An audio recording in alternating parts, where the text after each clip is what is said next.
Oh, good evening. It's Saturday evening, and I'm so glad to be here this Saturday evening. And it's not because of, well, it might be because of some massive spiritual, esoterical, philosophical s- standpoint on life, but actually it's more practical than that. I'm glad to be here tonight because I spent all of last night um, being ill, and no, nothing to do with drinking or misbehaving. I got some sort of food allergy or poisoning or something, which hurt like hell, and ended up praying to a God I don't believe in on the Great White Telephone, as we used to say. Anyway, horrible experience. So I'm still feeling a bit tender, but if those of you who have been that sick, and I'm sure many of you have, will know that the nicest feeling of all is afterwards. In other words, now that I'm not in that pain anymore and feeling that absolutely whirling, spinning nausea. Right, so probably more information than you ever wanted, but I'm just telling you I'm not feeling great still, but I'm feeling a million times better because I'm not where I was last night. So we got Chris's lovely little Martin 000 acoustic here, and this, as soon as I saw this, I was into the land of, oh boy, I want this. It's my kind of thing, this lovely thing. It's got the sort of what I think is a kind of quite a trademark Martin thing that I've seen in the past. It's this beautiful straight line grain on the neck, and if you want to see quartersawn at its absolute finest, would you please take a look at that. In fact, that's worthy of another picture. If I can just stand it up. It's never the best light on this side of the room, but let's see if I can fake it and make it. What am I trying to do? Yeah, it's a video. Come on, so I can't really. Can I fake the lighting? Oh, no, I'm just adjusting. There you go. Snip, snap. Lovely. You see that absolutely incredible vertical lines? Those are your quartersawnness,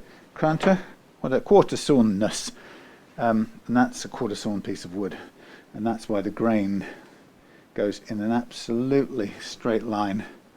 So get the light on it better. In a straight line down there. Look at that, all the way down to this end. And if that shrinks, dries, you name it. I mean, I'm saying quartersawn. Is that even a laminate? That even could be. That actually, I'm probably lying. That's probably a laminate. Here I am lying to you. Look at me. All you knowledgeable people, you're going to be saying, "You idiot! There's no way is that a quartersawn." There's me thinking it was an actual quartersawn. Do you know what they're doing? They've used laminate to fabricate or simulate quartersawn. So now looking at it close up, well done, Samuel. You live and learn. That's a laminate, and you could say it's a 1, 2, 3, 4, 5, 6, 7, 8, 9, 10. I'd say it's about a 40-piece neck. But what a good idea. And I've seen it before on Martins, and I didn't think about it being laminate because I don't know that much about them. I didn't think about it being laminate then, but now I realise it must be. There you go. You live and learn. So this guitar has been loved in the time it's been owned. Chris brought it the other day, and it was starting to get looked like it was starting to get a bit high action over there, as you can probably see. And he wants to give it to a family member, a young girl who's going to does want a nice low playing action. So he brought it to me to see if I could improve it in any way. And I think a couple of things I noticed straight away, which we can certainly improve, is first of all, take a look at this. This struck me as quite, the light doesn't do with this black very well. There you go. Yeah, take a look at that bridge. Look at that for tilting forward. So I haven't had the strings off yet, and obviously I don't know what's causing that. My suspicion will be that, or is, that the original saddle has shrunk. It's taller by far than it needs to be, so if the saddle wasn't leaning like that, we'd have room to make some good adjustment there. The nut is pinging quite badly, even though it's been fitted as a tusk nut. I think that someone's fitted, but we're going to have to replace it because it's already down at its lowest possible. Sorry, I'm not in a bit pain. It's down at its lowest here anyway, and so if we lower the action here, it's going to zing out, as well as being pingy. So it's time to sort that out. But the other thing you've probably noticed here is there's a curious thing going on, and one of the things Chris was kind of interested in was, well, he said in passing at some point that the guitar had terrible intonation, and if you listen to the, sorry, I can't do it.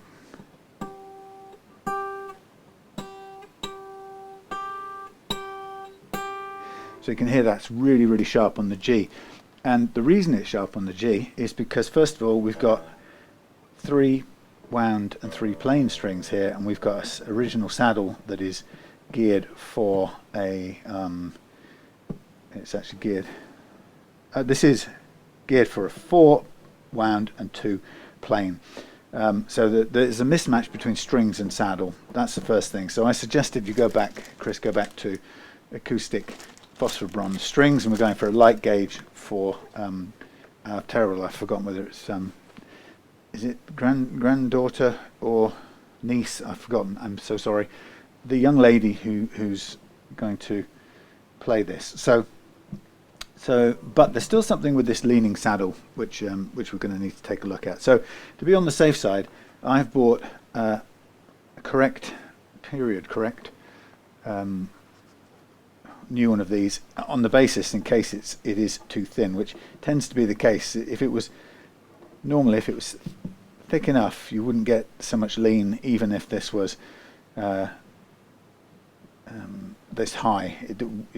It's kind of moving in the slot rather than bending. It might be doing a bit of both, but anyway, so to do it right, we got both new pieces. So I'm going to, with your permission and your company, I'm going to undo the strings. I'll get my electronic device out, machine device. Let's do this.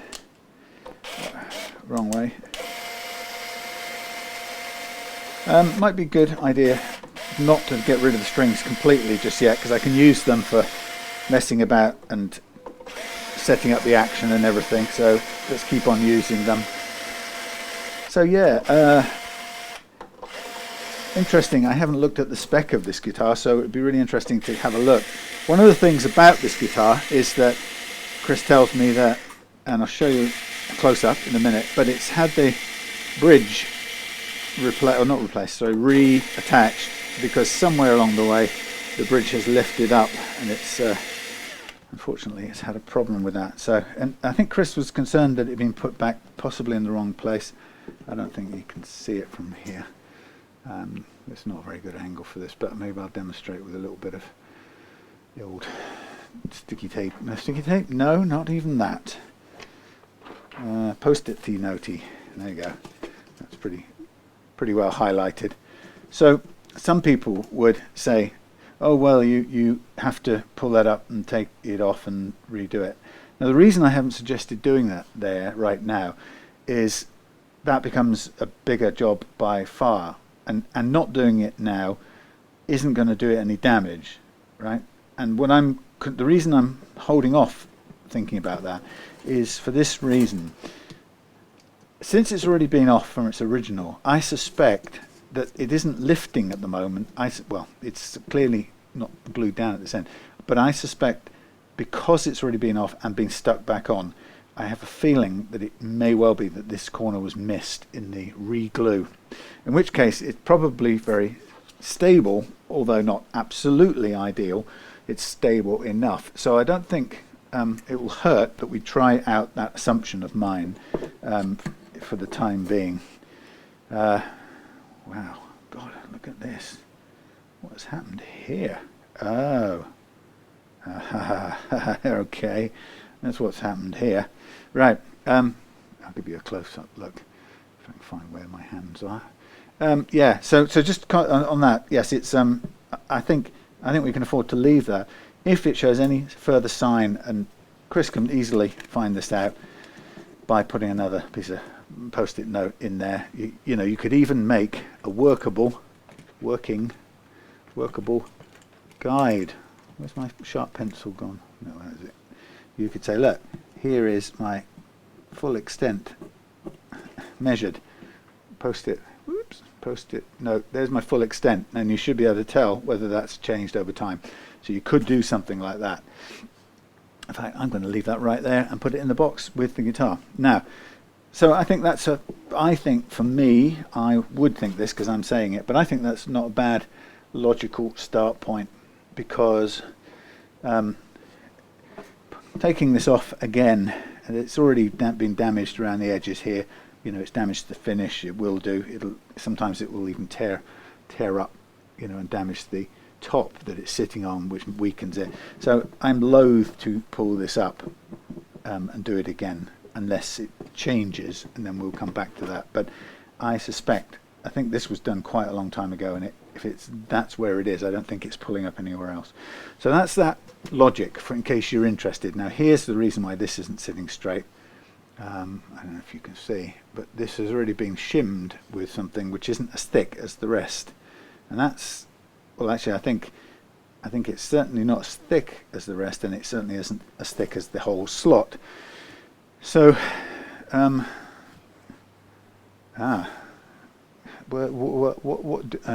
did I? Please don't tell me I took it home. No, thank goodness. Came up here knowing I had to come up here because the important tools are up here. I was half thinking, shall I do this job at home on the table where I can go and lie down if I feel unwell, or maybe not lie down, it isn't the best place. Right, just give me a 0. Right, so what we got is a working thickness here of I'm going to squeeze 2.38, 2.35, 2.25.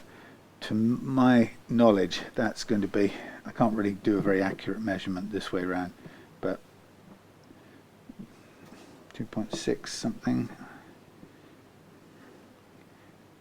2.6. So it's not a million miles off, but that feels like it's well, first of all, it's too high. It doesn't need to be that high. So what you can probably do is break this, layers of shim. Somebody stuck a few layers together, and that's taken it off with the glue. So here's an interesting one then. So I've just literally taken it down. I sound like a teenager now. I've literally taken it down to a lower action by just pulling off the glued on bits of whatnot that aren't very glued on well enough. What I can do at this point is I can just get myself a small sanding device and check me the bottom, and then just basically give this a little bit of a sand. Now we can see, if I don't know, I mean, first of all, the amount that I've just removed in terms of that spongy feeling shim is is an arbitrary or random amount. I've just grabbed it and gone. So we still have it here. Where's our top? Where's our high side? Our treble side's over here. So just what I'm just going to want to do, just for curiosity's sake, because I'm going to refit this. Yeah, it's quite a lot too level. Level? That's not the word. You know what I mean. It's far too loose. So whatever else that is doing, I'm consigning that to the bin of history. So too loose. That's why it's leaning. Not helped by the spongy shim that was put on, or the boot. Shims are not a problem, you know, if they're a hard material and they fit on nicely and do the job that you need it to do, of raising it up and still giving a fairly nice firm push against the underlying piezo saddle. That's absolutely fine. So I've got this here. It's a fraction too wide, so for that purpose what I'm going to do now is very carefully, I'm going to get the big sanding thing out, and I'm going to very carefully zoom out so you can see what I'm doing, and I'm going to work this down if I can to a snug fit. Time to put some new sanding bits on, but That's not the end of the world today. Right, so width-wise, we could do with just bringing this down. We're going to probably end up just doing it on both sides.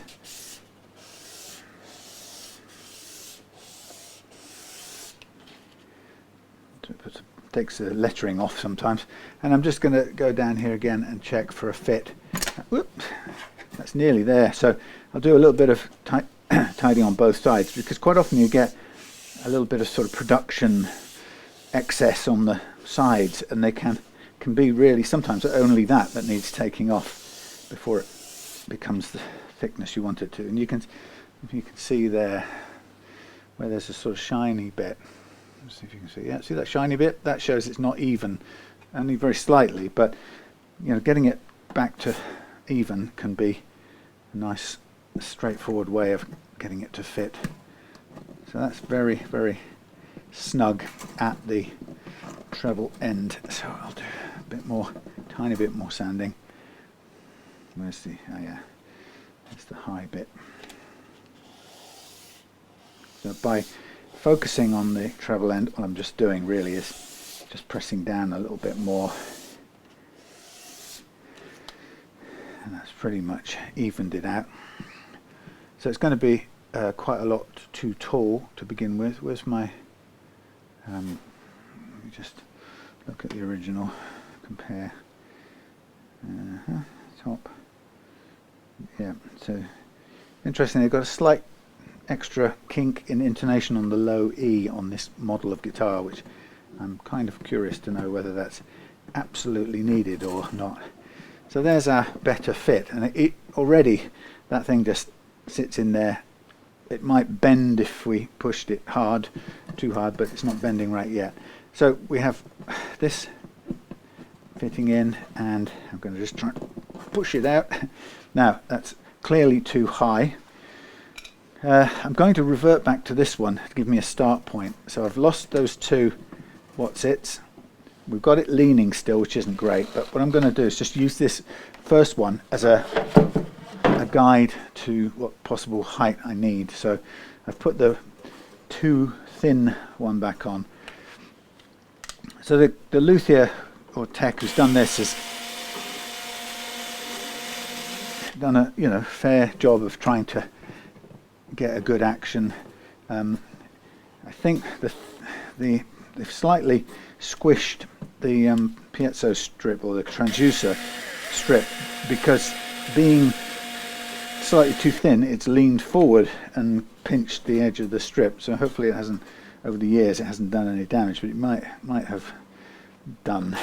But anyway, what I'm doing right now is I'm looking for a sort of start point for height that I can begin with a broad cut. I don't want to be sanding this forever just to get it down within the ballpark region of what I want. So using this one as a start, we might even find that with those shims removed, it's somewhere close to where we'd want it to be. Anyway, that's fine, and we can just take it from there. Now my experience is in the past that most guitars, you can have a pretty low action set on the last fret where I like to measure it. You can have a pretty low action without, or yes, a good action for an acoustic without needing to go to fret leveling. It's only when you go to electric guitar levels I found you need to do the leveling.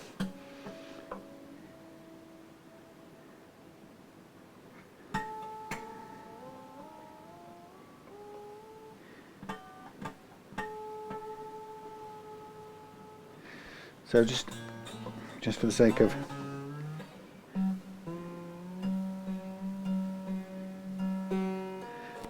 speed and efficiency.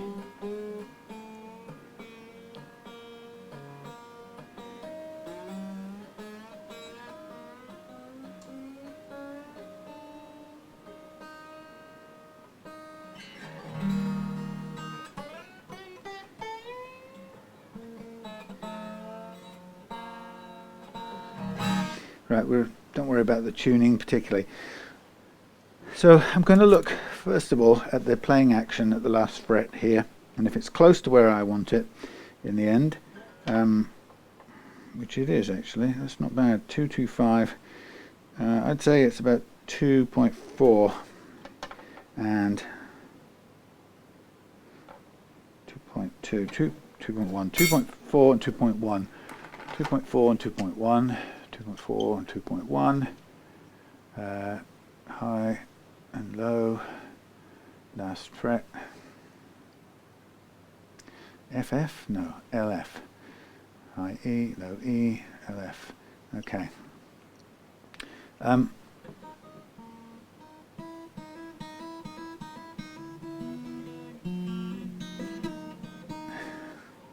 Okay, so that, and so just as a quick sort of guesstimate, so we can see that at close to a good playing action, we're still leaning because the thing's the wrong thickness. But you can see that if we just went with, set the other one up to that height to begin with, we've got a very, very acceptable, very good break angle on all of those strings, particularly the high E. So we can get down to where I want easily. So I'm going to begin by using this as my start point. So everything about that would be great if it wasn't too thin of a saddle and prone to leaning. Okay, that's its downfall at the moment. Now from my perspective, this will be, even though it's too thin to use as a saddle, I can get mileage out of that by just using it as a piece of scrap tusk for the future, because it'll come in handy to make repair shims and things like that. So having a bit of scrap material like that is always good. Now what I'm going to do at this point now is I'm going to look at removing the nut and checking and fitting, checking, sizing up the new nut and fitting it. This was hard to find. It's non-standard. It is a standard guitar, but it's always difficult to find matching nuts. They, believe it or not, what's it called, Martin, don't just make a straight drop-in nut for this. So that's why, partly why, the previous tech has gone some lengths to shape this, and there's a shim under it and everything.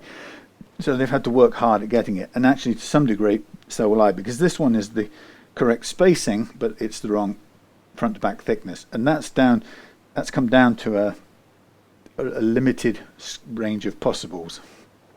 All right, meaning when you're looking for a new matching nut, you have to go with the principal variable, right, which is in this case the spacing. So this is I'll get it to line up, for example, but this is almost, in fact the other one looks like it's been done by hand. But you know, assuming that the player, and this is not necessarily the case here because Chris is passing this on, but when normally when you have a guitar, it may have had a non-standard nut fitted, but you have to figure out that if it's the nut that if it's the spacing that the owner's used to, you have to go with that. Even if Martin recommend a slightly different spacing, you don't want to go, oh look, I've put a proper Martin one on now, solved all your problems, except guess what, it feels unfamiliar to play. So that's not really a success story.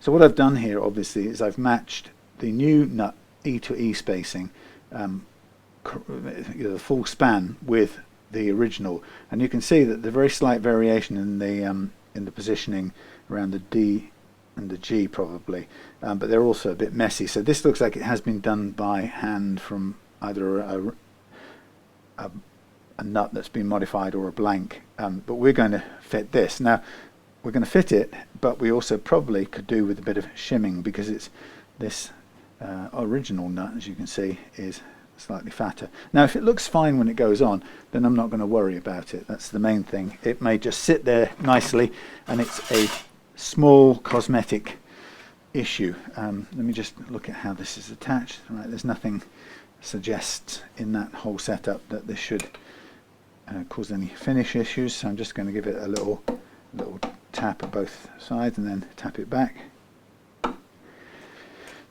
Okay, and this should by rights come away, which it's doing. It's well fitted in this direction by the looks of feels of it. There you go. So we've got a sandpaper shim under the bottom of there, or a fair bit of something. We've got a couple of layers, a few layers of stuck on sandpaper. But you know, the person's done a good job to get it to match up as close as they could. Now ours fits in there, but we've now got a gap. Now, truth to tell is nobody really cares, as long as the nut's right, nobody really cares whether the gap is there or whether it's filled with something. So a simple way of doing this, if you don't have other materials, sometimes you may get away with something like this by just painting into there, but it's a bit of a recessed depth. So what I would probably do in this case is I would look at my scraps department. I've got lots of stuff here, and actually what I'm looking at is I need a piece or a couple of pieces that will fit in there on the back end of this nut, and just basically, sorry, on the back end of that nut, and basically form a little fill.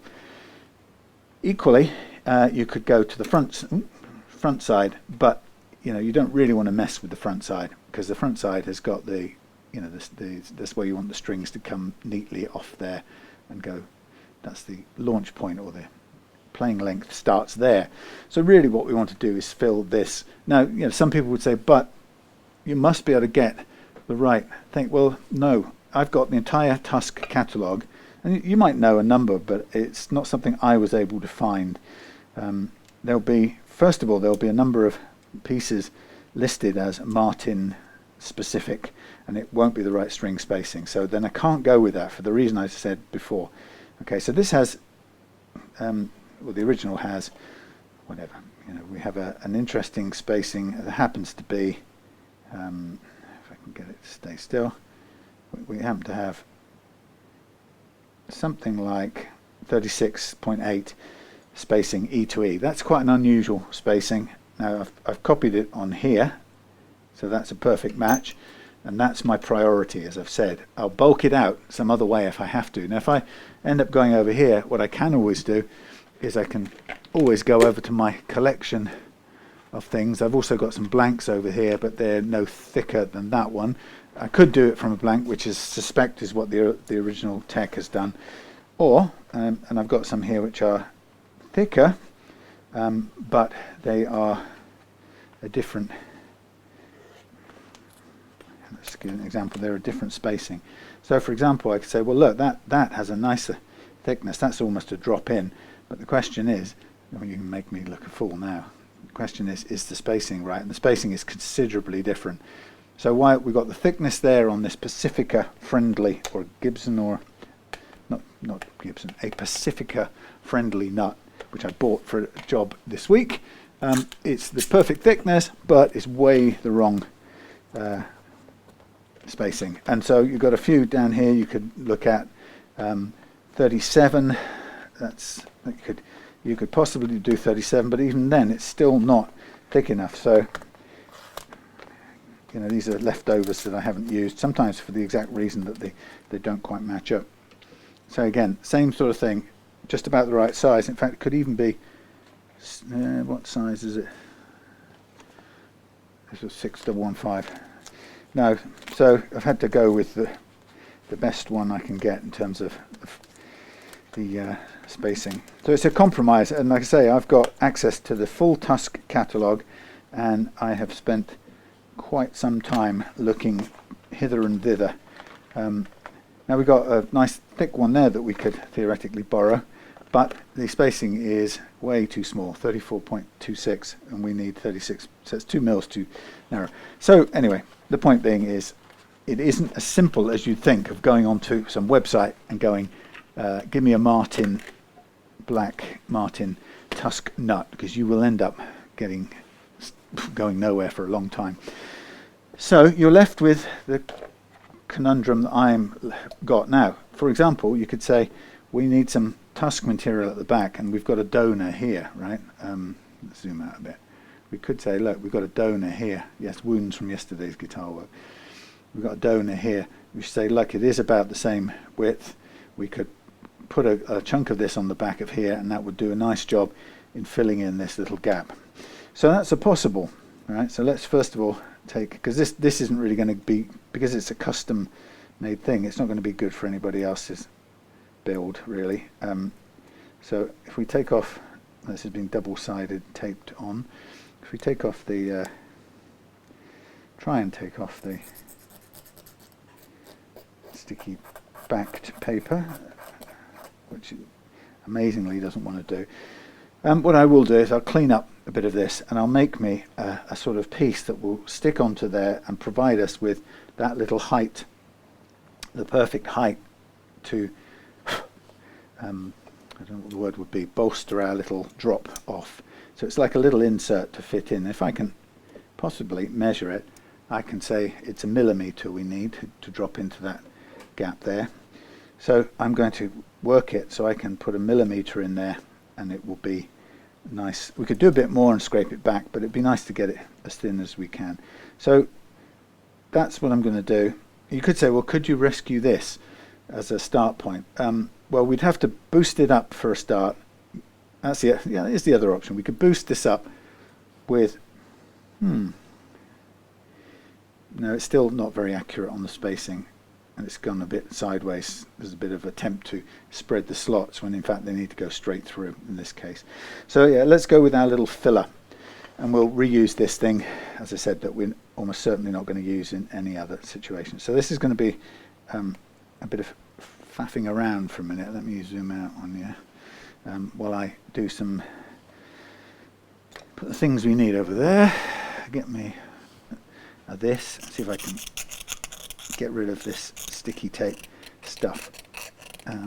Probably end up going to have to sand it off, or possibly try soaking it in.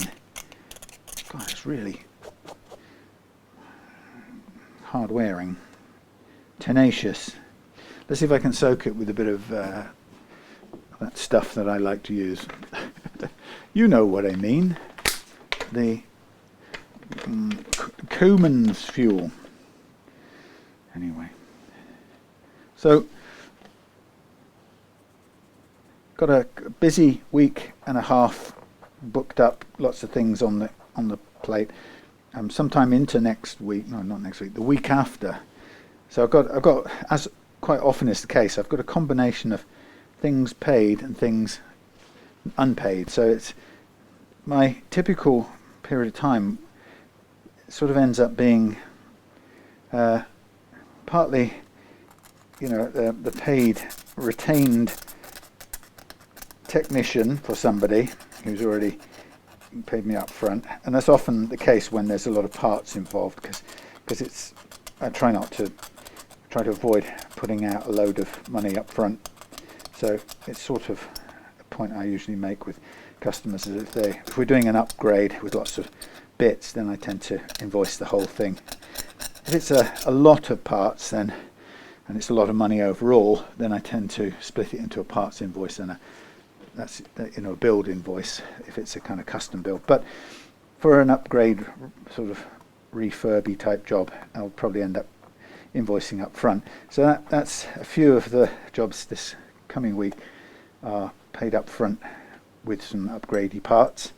And then there's a few in addition to that which are coming in or going to be done and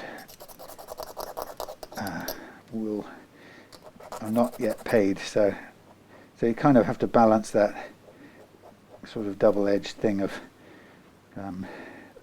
what you don't want to do is get into always working in arrears to pay off your what they used to, your patron, oops, that went somewhere under there, which I'll get another time since I don't really need it. Yeah, it's you don't want to be a permanently retained person. Okay, so what I'm looking for starters is I want a clean edge on this base of this nut, so I can kind of be certain it's going to make a nice thing. I want a clean edge between this front edge here and this bottom, and what I will do is I will sort of make myself a piece that I can stick like so, but obviously that looks way too big. So what I'm going to do is put that through not the drill, that's not the word I'm looking for, put it through the bandsaw, which is a little bit on the crude side, but with a bit of careful holding of blocks I should be able to get myself a square cut. So let me do that first. Also, for this to stick, or it's going to be the back end stick, I'm going to need to just square this off a little bit. So I don't want the writing on there to get in the way of the glue holding this in place. So a little bit of squaring off, which is kind of counter to how it's shaped a little bit. Normally it's shaped quite organically, smoothly, but that feels okay. Right, so you just carry on. Well, you can see me on the overhead one, so I'm going to go over here and make a noise. Oh, my poisoned self hurts. I'm going to find me a couple of pieces of wood block that will do to hold things in place.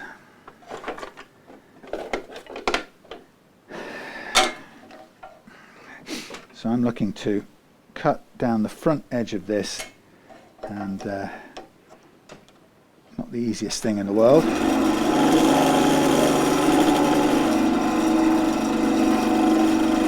By a certain, see, you can't hold this thing in any meaningful way.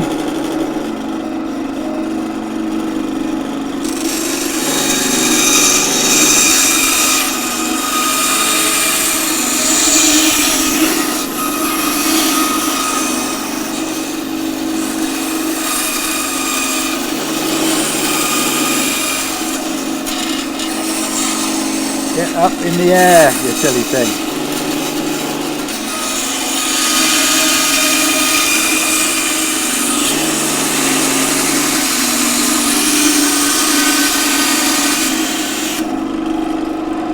Well, lucky the camera wasn't on there, because that looked like well, you could see it from there, a grim, struggling pile of effort. But I've got myself a thinner piece. It isn't easy to do on that. I haven't got the holding devices anywhere near good enough. So I've got a flat edge and I've got a flat bottom, and I just want to then just tidy up both of those a little bit. Flat edge, sorry, yeah, flat side, and then a flat bottom. Girls, you make a rock. There we go, that's nice. And actually it's only this side that's going to be glued. So the aim will be, on the back of here, we will go up 1 millimeter and stick that on, and then we can basically, we could try cutting this off now, but my feeling is, or my experience is, if we try cutting this piece now it will break. Better to cut it while it's on the back of there. So I'm going to take my thing here, and we reckon we've got a 1.3 lift up on here, so I'm going to take this and make a mark on here.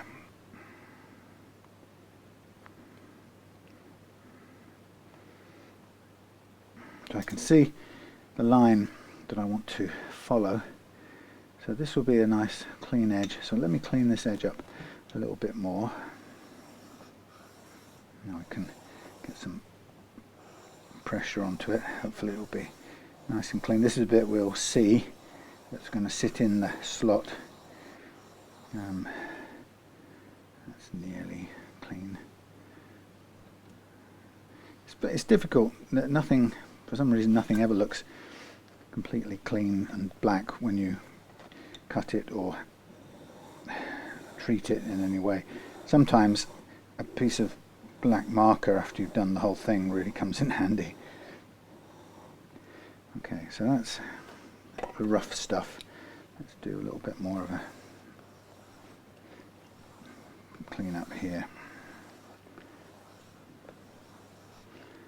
That looks overall smooth. Okay, so we've got an uneven side here, but once it's part of this we can again sand it back until it drops in. So we've got this interesting thing to do now, and it's a matter of pressing and holding, and if worst comes to the worst we can use up a bit of very expensive glue boost sticky stuff accelerator,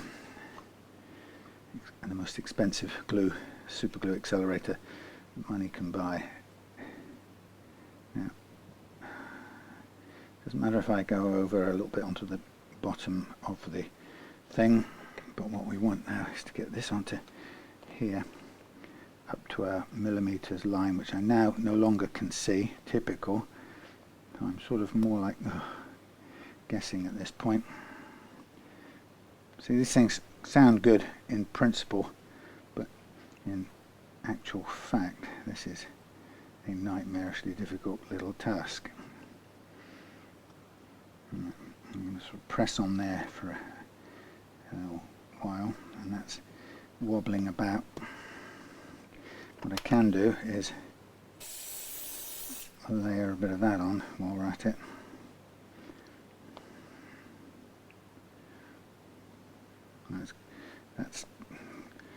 That's gone quite a way off kilter.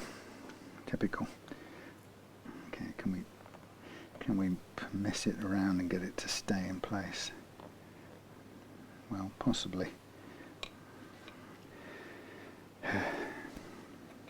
There's not really anything to force it against to grip, so we shall be lucky if we get it to work. Right, so in principle, now failing that, if I can't get it to work, what I might do is fashion a little strip out of there and get it wedged in. We may be able to get these two bits to work, but I'm starting with this little attempt here. Let us see. So the next thing I want to do is cut back everything. Got some tidying up to do, so I'm going to get me probably, actually, let's have a look. No, let's do it on the big spinny thing. Oops, somebody's got a leak here thanks to the rain. My landlord's got some leaks in that big roof above us, and it's making some problems, but hang on for a minute, I'll be back.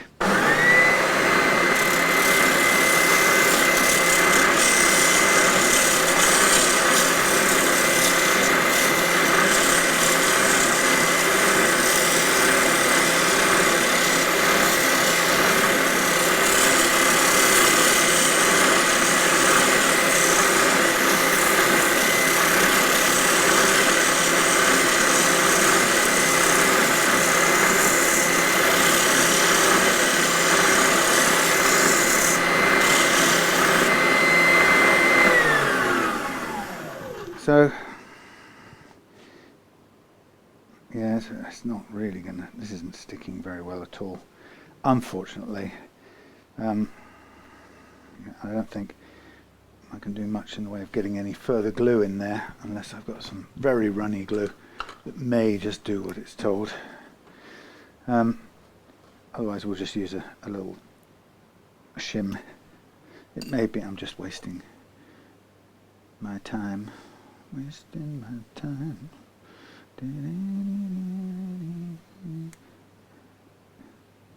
Get in there.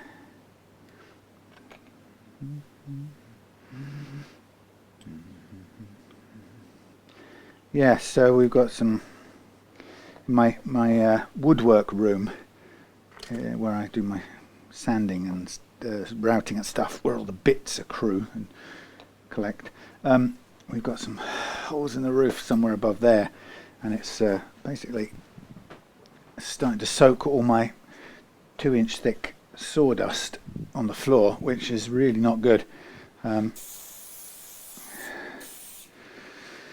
It's going to start making mud out of it, which we can do without anyway.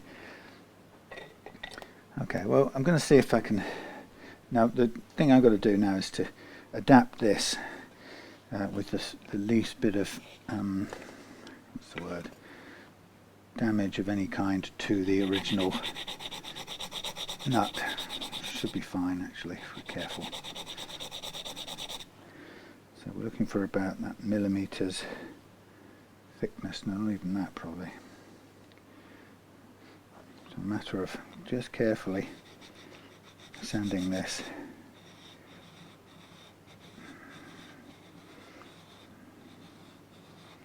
To a nice working thickness, like so. Ooh, I'm in some pain still.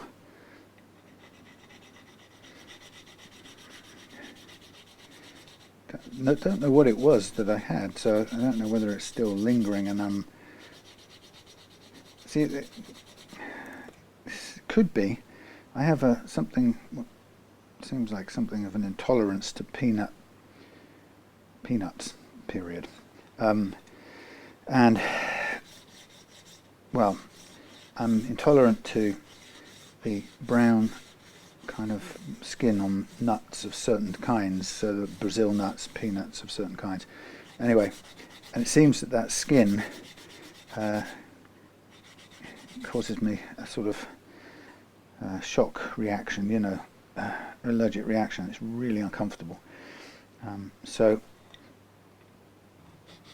I have been eating peanut butter over the last couple of months, as you do, and I'm not sure whether that has actually turned out to be the problem. So I wonder if, even though the peanut butter theoretically doesn't have that skin, you know, the skin, apparently the skin of the nut, or those kinds of nuts, have a bacteria growing in it of some kind that can create quite a strong allergic reaction. Anyway, I do know it's true because it's bloody hurt. Anyway, so the only thing I could think why this might have come about is it may be that while peanut butter doesn't seem to have, you know, that brown shell, you know, not shell, you know, the skin on the surface of the nut, it doesn't sort of visibly have that in the mix. It may well be that it's a sort of a cumulative thing, and I've kind of overdosed myself, because I've had this thing twice in a few months, maybe 3 or 4 months, and both times it's been absolutely vile experience. Okay, so I'm sort of working my way back to you, girl. No, I'm working my way down to size and kind of cleaning up. This is probably a lot pain in the butt harder than just putting a single shim that we took out the thing at the other end. Anyway, we shall see. I like doing fiddly things. So what I'm doing here is I'm just making myself a little cleaning up this edge as much as I can.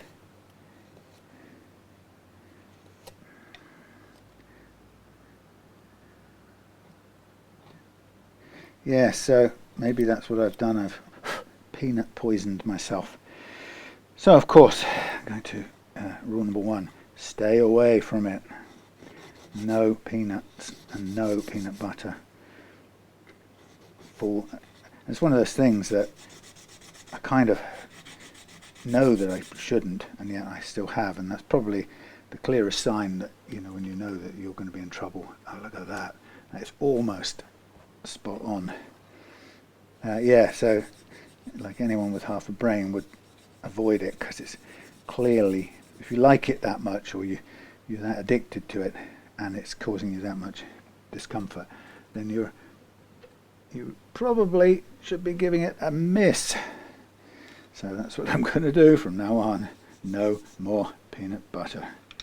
Whap, whap, whap.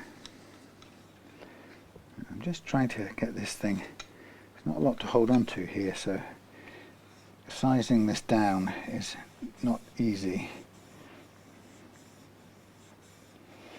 But usually get there one way or another with patience. And then when you do, it'll sneak in there or fit in there beautifully, and it's almost fitted. But actually it looks a bit, without putting probably a bit of what's that stuff, marker pen on it, it probably currently looks a little bit dusty, ragged. So let's go down, take it down. carefully. We get down to flush with the rest, and then we should get a little flattening off with a fine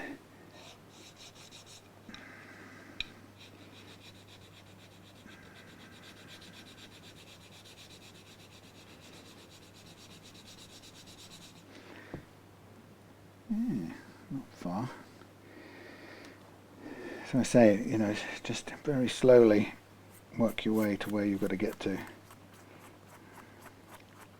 Yeah, so I had this thing, this agony sickness a few months ago, and I thought, you know, I thought I was seriously ill or something was horrible was going wrong. But it went away, and I sort of, as typically as you do, I just left it and thought, well, maybe I just got unlucky and it won't happen again, will it? And then it did, so now I have to be extra careful not to fall foul of it. So rule number 1, peanut butter is off the menu, much as it's a likeable evil substance.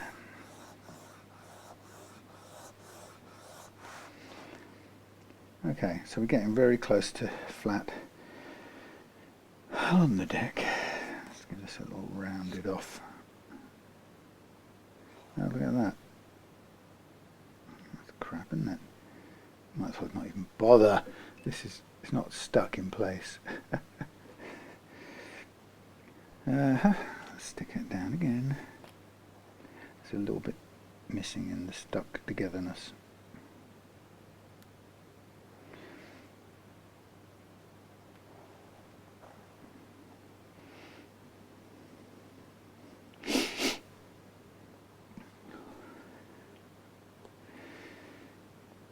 Now you're watching me waste probably, you know, a good bit of time which I could otherwise have spent on something useful.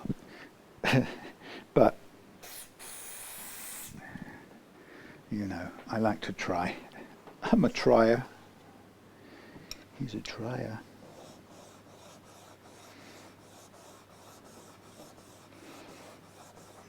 Do we think we are flush with the surface? I think we are. Okay. Are we slotting that in? Not quite. Do we need a bit more thinning? Yes, we do. Can we do it on here? Yes, we can. Oh, that's not very even. Not do it on there then.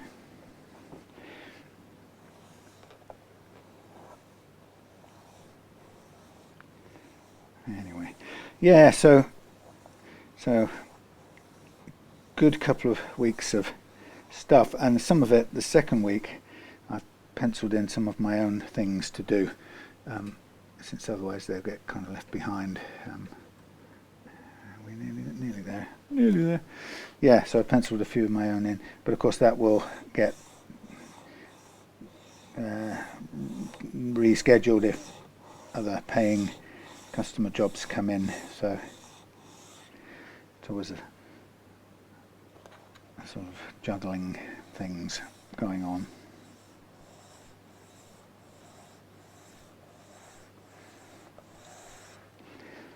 Okay, so there's my attempt at getting that to drop in. Is that, whoops, I can't see it with the original strings in there.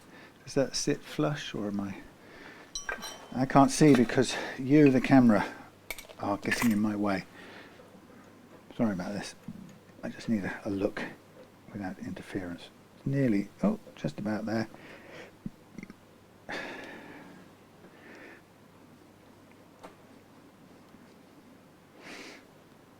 Okay, so that will need working down. I really should have just done it with a shim. You know that, don't you? I know that, you know that. I've just made an excess of hard work, but I could, equally I could roll it over and roll it over. I could roll the edges and not have to work it down so far. Come on, get out of the way. It's just glue. It's just glue. Move.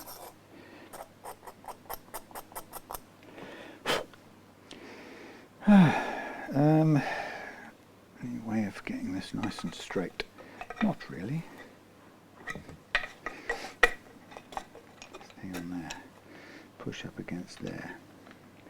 Can't hold it, so it's not going to be straight.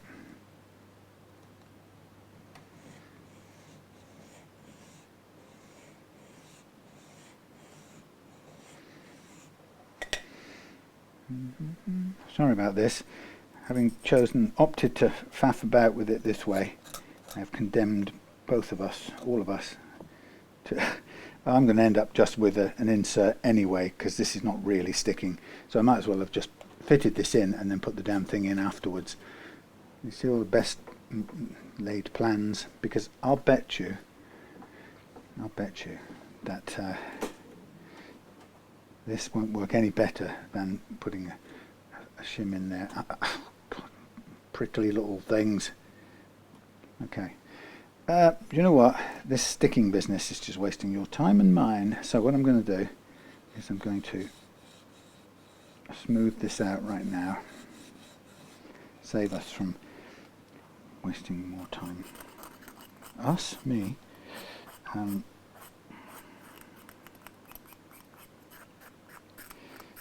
Because it's just pointless. And then we can fit this piece afterwards. It just makes more sense that way.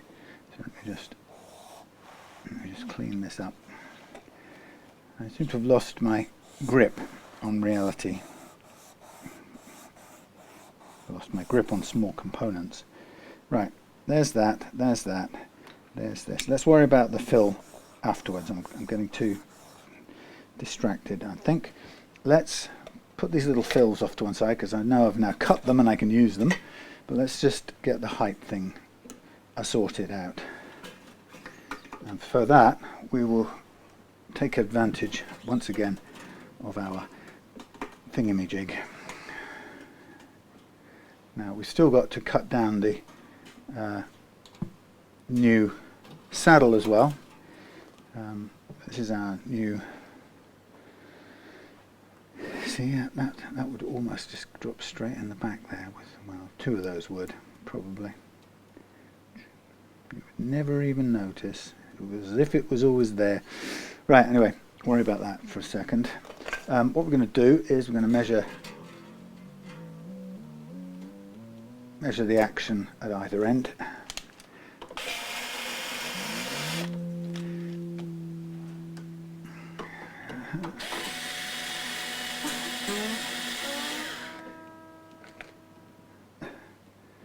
Okay, nice. Right, we're going to measure the action with car feeler gauges. That's not any good. Move out the way, thank you. So this will tell us how much we need to take off the nut. So I'm going to go 50, 90, there's 1 mil. We're going to be way above that, it's about 2 mils. Okay, so the total amount here is 40, 50, 1 mil, 125, 140, 140, oh hang on, that's 5. So that's, what's this? 30, is this 30? Must be. I'm just going to mark something up. These, unfortunately, these don't keep their marking very long. 0.5, 0.3, 0.3. Probably because these get handled most. So 0.5, 7, 85, 90, 110, 120, 120, 160, 190.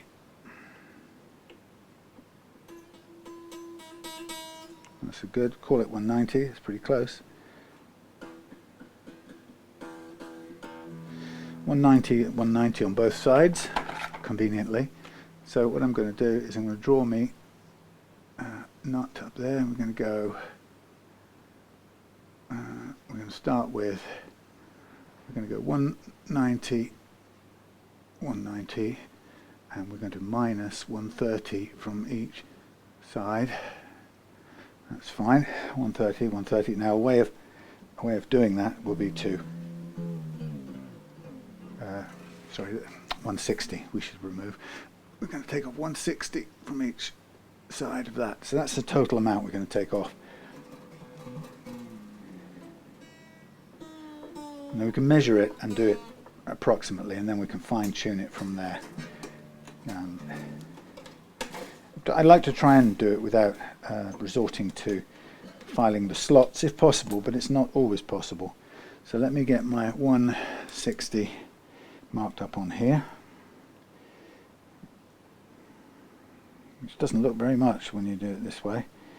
There's a 160, 157, and let's call it that to be on the safe side. And we're going to mark this up on here.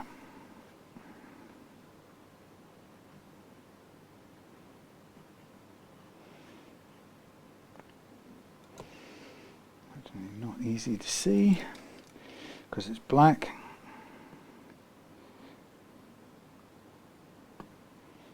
On the edge there, along the edge there, 160.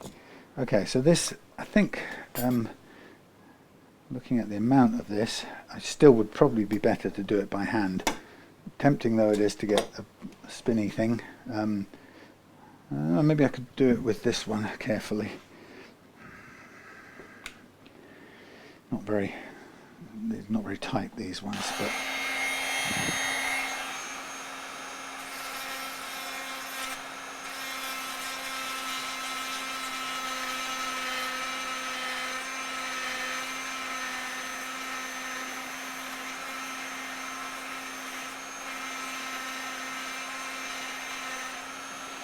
it's going to take forever with that one, which we can do without.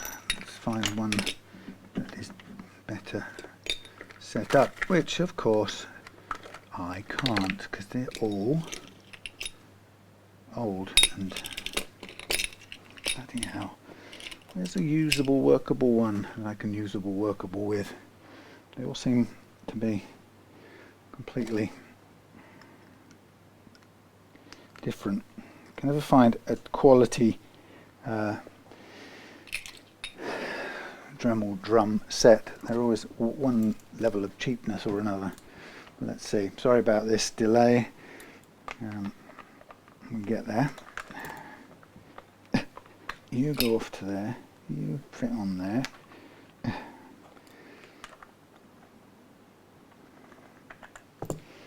You undo here.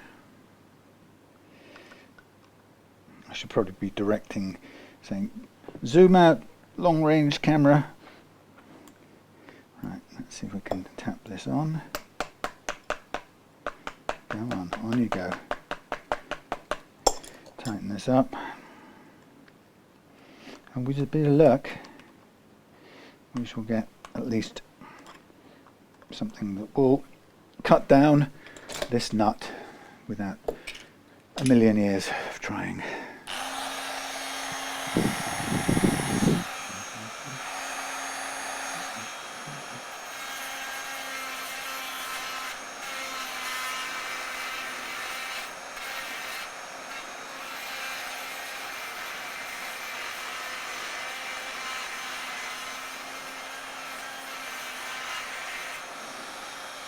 Okay. Stop there. Excuse me. Fetch up my scraping sand thing, sanding board. We'll get there. So this is what happens when there is no straight drop-in parts, which there are very rarely. Well, actually, it's less common that there are.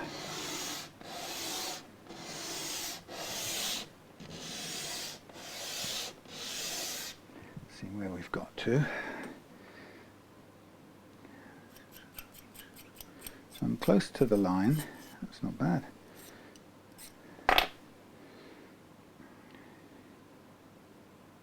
Yeah. A bit off on that side.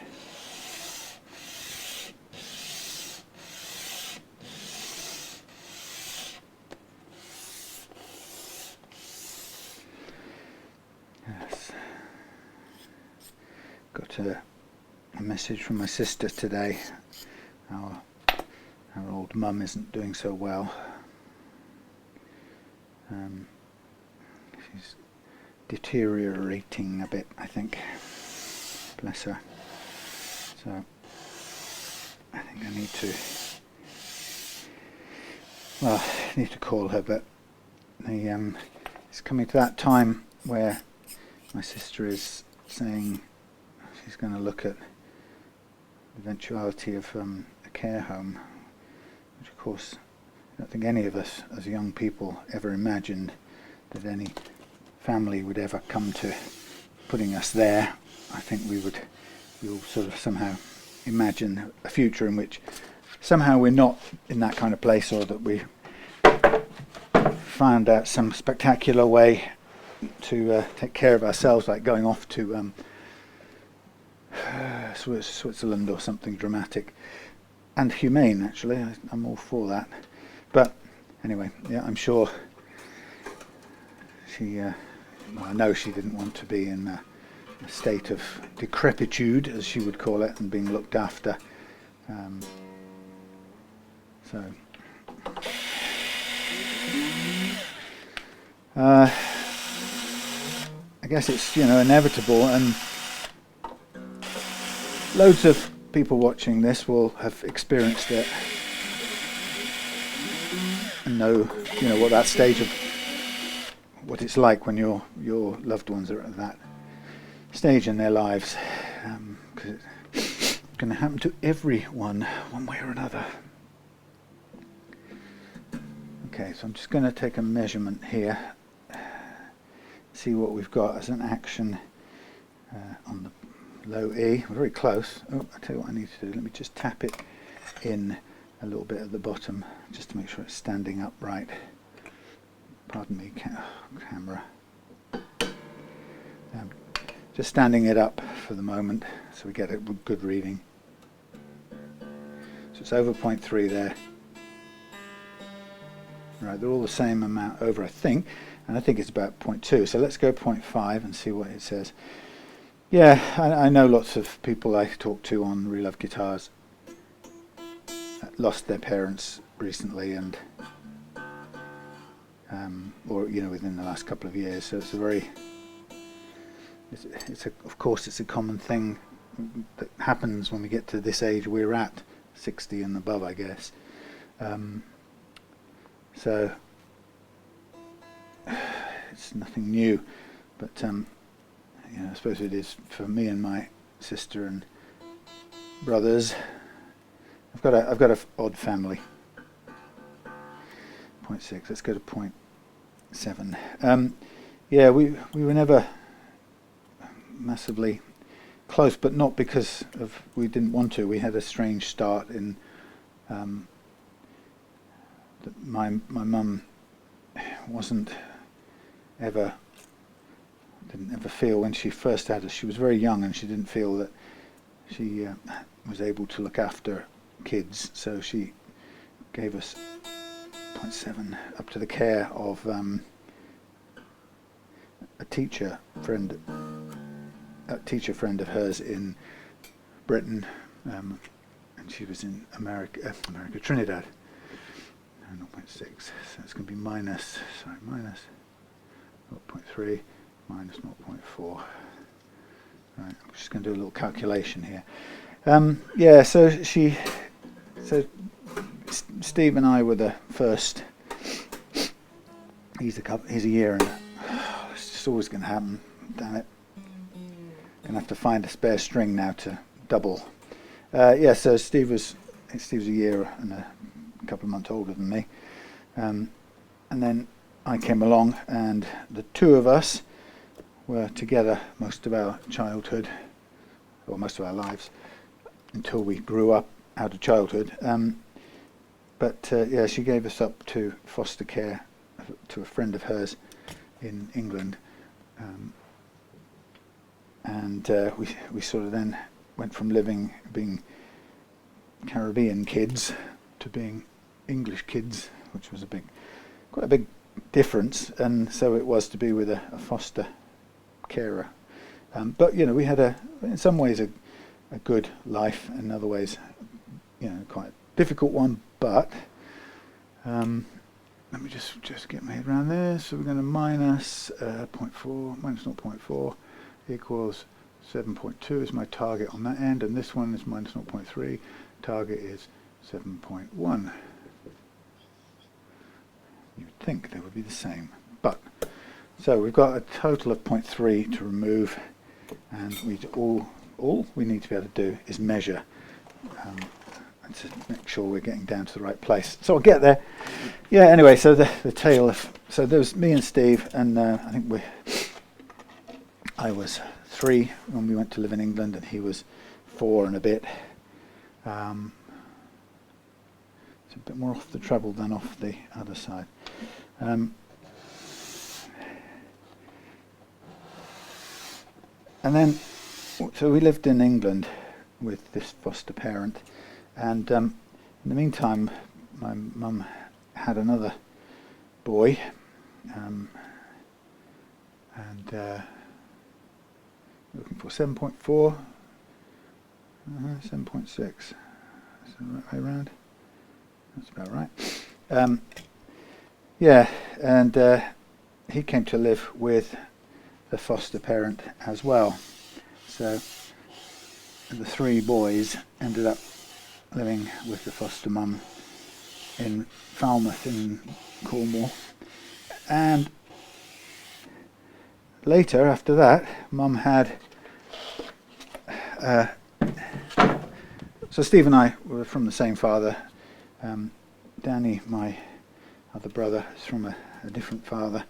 And my Mum then, later on in about 74 or something, had a little girl with a different father. And so there was that many of us, if you get what I mean. I'm just going to pretend, I'm going to borrow this string to pretend to be the high E. It isn't. Anyway, so we've got quite a few different brothers. I've got half full brother Steve, half brother Danny, half sister who's also called Sam. Oh, look at this, all very nice. And okay,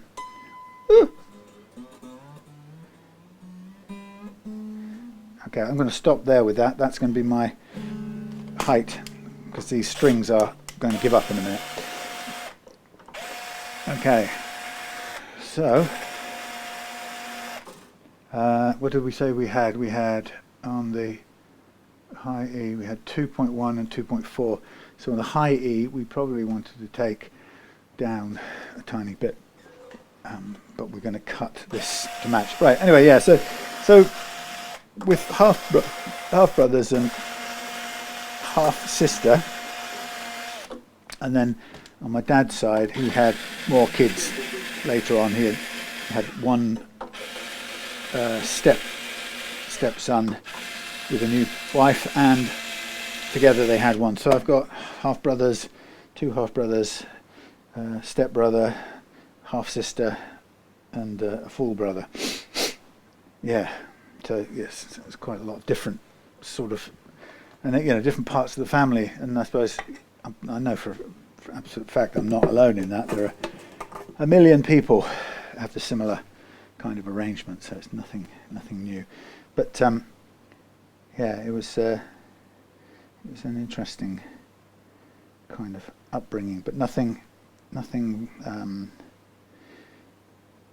not very joined up. In other words, we don't all know what the others are doing. So my sister down in London is kind of on her own in many ways, in making decisions and looking after Mum, because she's nearby, and also because thanks to good choices she made in her life, she's able to do it financially. I've made poorer choices. I'm going to do this grinding down thing again while throwing the tool onto the floor and catching it before it hits.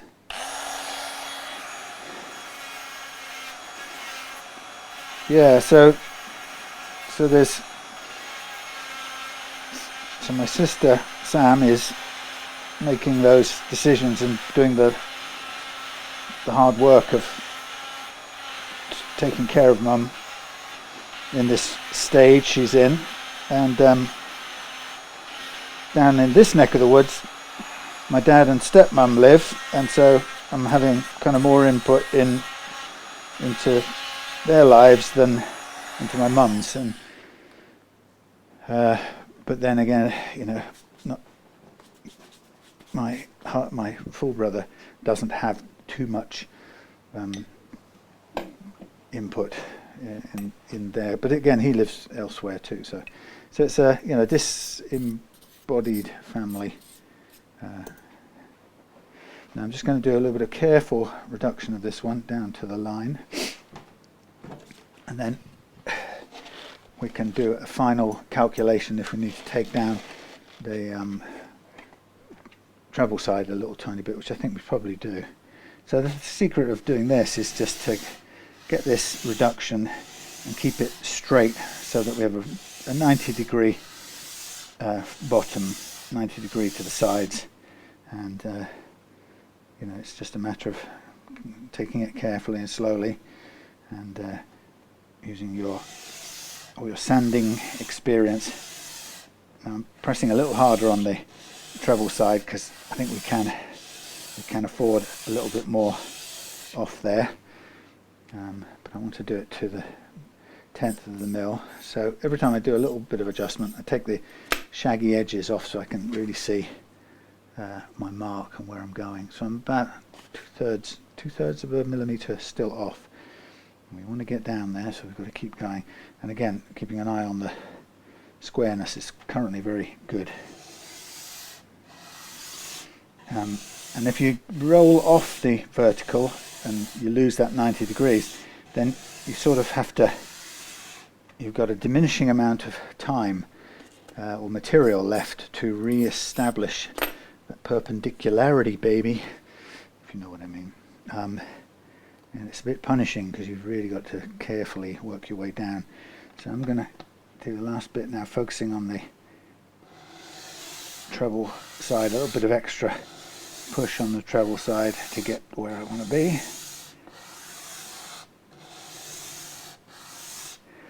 Okay, I'm going to consider myself to be close to the line, but not quite there. I mean, the great thing about this is, having marked it, I can now kind of walk my way to the place I want to be, and I know that if it's exactly the same, it's still going to be just slightly over where I'm aiming for anyway, so I've got that little bit of leeway. But we don't want to overdo it, and I don't want to end up using shims either, since we bought a new thingy for the purpose. Now what I'm going to do is I might have to find a replacement string for this little bit of the deal.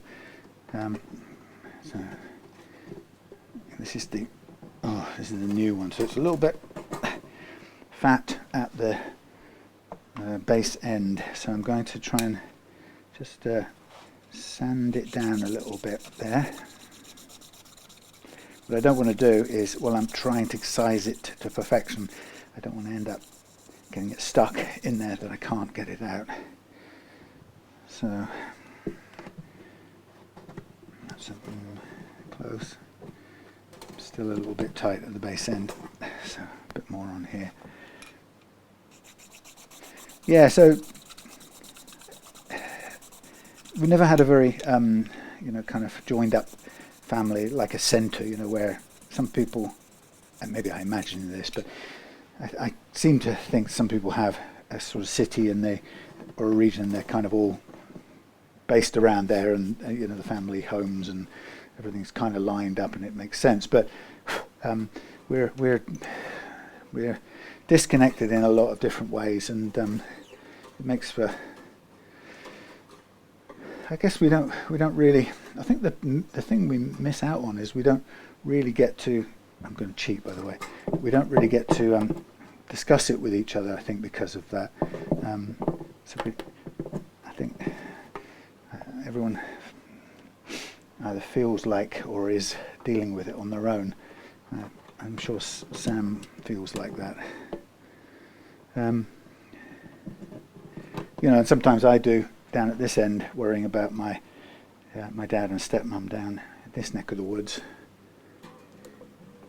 Now you see that this is really hard to make sure that these are stuck in place, because they tend to want to stick up, but we'll be sure that it's in. Now I'm just going to do basically a sort of reality check on all of these measurements.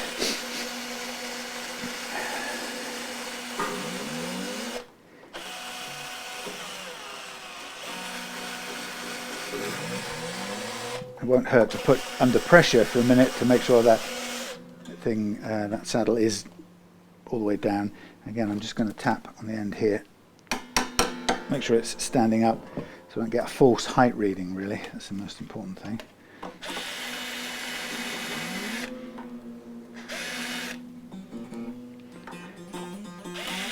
Now I'm cheating, and I'm using that one as the high E just to gauge the playing action. So these aren't under proper full loading, but I'm just going to do them to get an idea of what the heights are. Now I did check before, and there's very little relief on this neck, which is fine. We can adjust it afterwards. But so we're on 2. What do we say? 2.5, I would say now, and we're on about 3.5, 2.5, 3.5. That's where we're settling at. So let me get rid of this. 2.5, 3.5. We'll redraw this. Oh, we'll draw an extra one. 2.5 and 3.5. That's the playing action. Let's draw it here.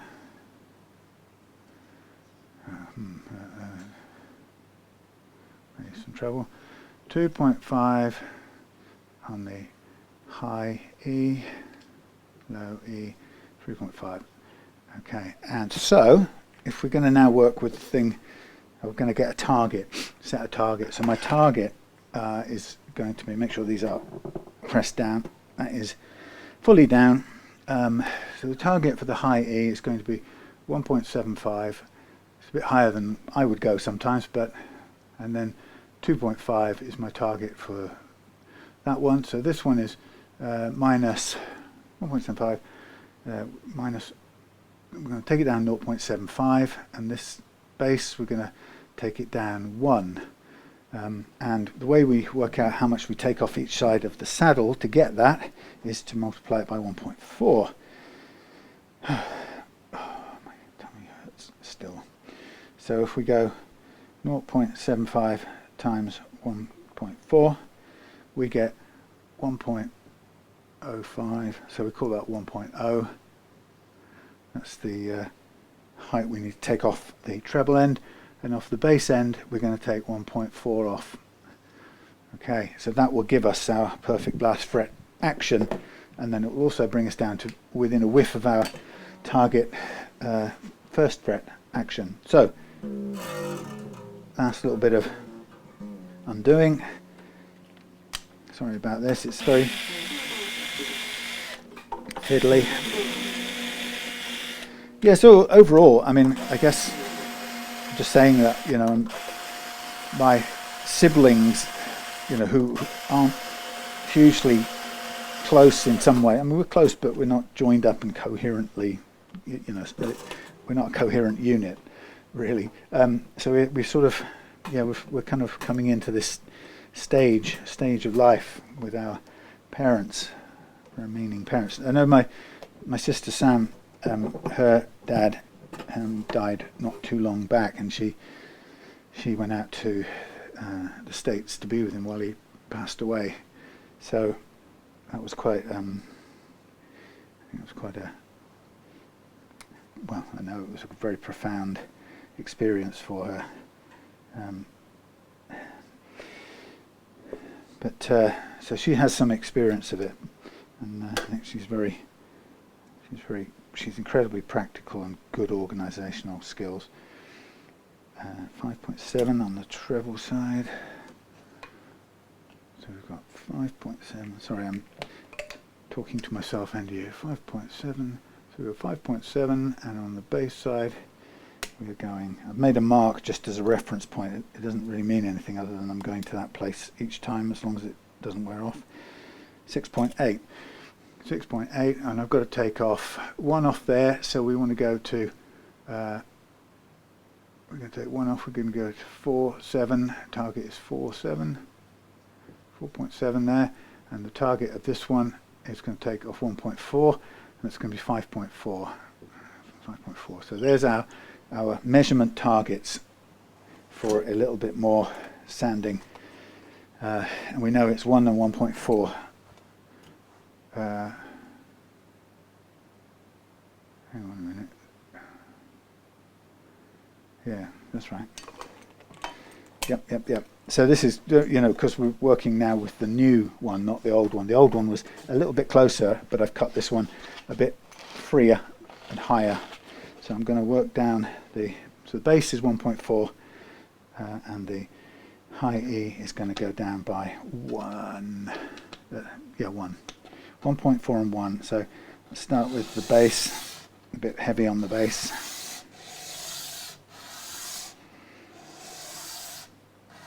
And I'll kind of spread it out to work all the way along.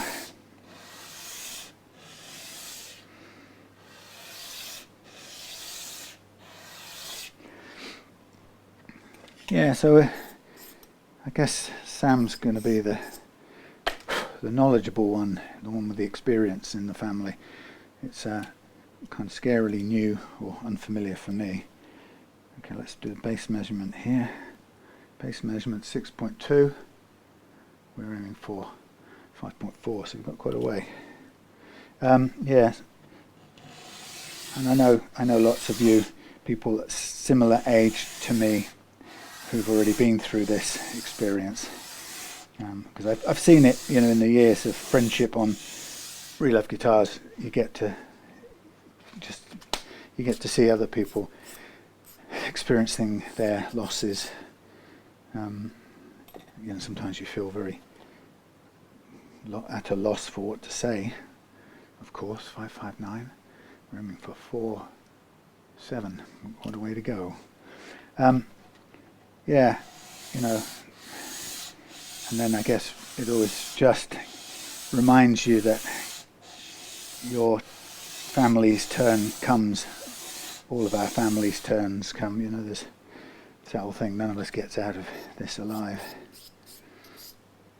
ultimately. So just that weird time, place of life. Right, treble side we're aiming for 4.7. Treble side we're aiming for 4.7. We've got. This is going up in the world. I don't understand. 4.7, please. 5. How is this? Oh, okay, sorry. That's the treble side. Get this right. They look similar because they've got a kink at either end. 501. So we're getting close there.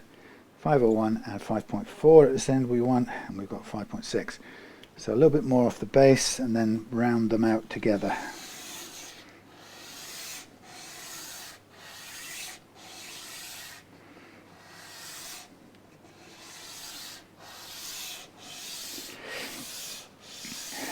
Yeah, and of course then it gets you thinking of your own kids, and I'm one of these people who has avoided looking at things like, what do they call these things? Wills and whatnot, so I've got very little to leave, but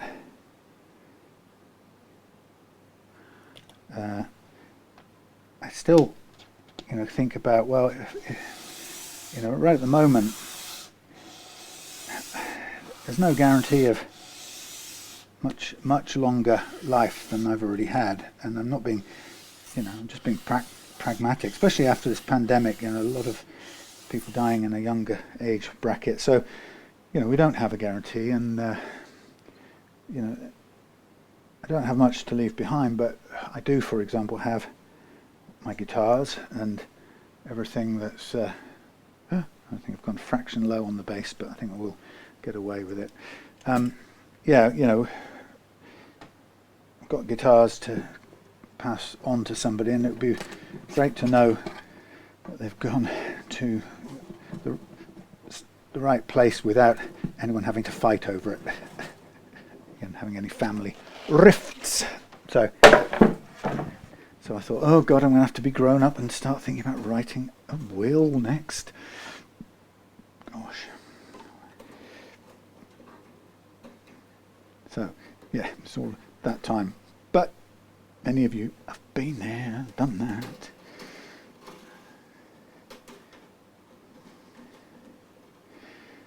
Right, I'm just going to do a little tighten up now. Push that into place.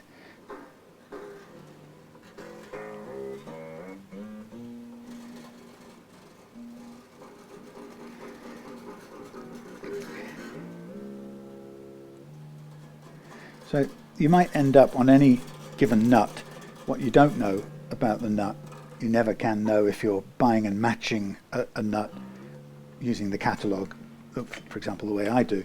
You don't really know what the radius is. It's very difficult to find out. Some of them, if you search, some of them, like, so for example, Tusk or Graphtech, usually on their site or in their catalogue, they don't normally put the radius. Believe it or not, the thing you could really need to know. So sometimes the only way you find the radius is by going out to Google with the number of the thing you've worked out is the one you need, and then you search for that number, and someone in Google has done the measuring or the research and can tell you that's the one you want. Brilliant. So you get there in the end. But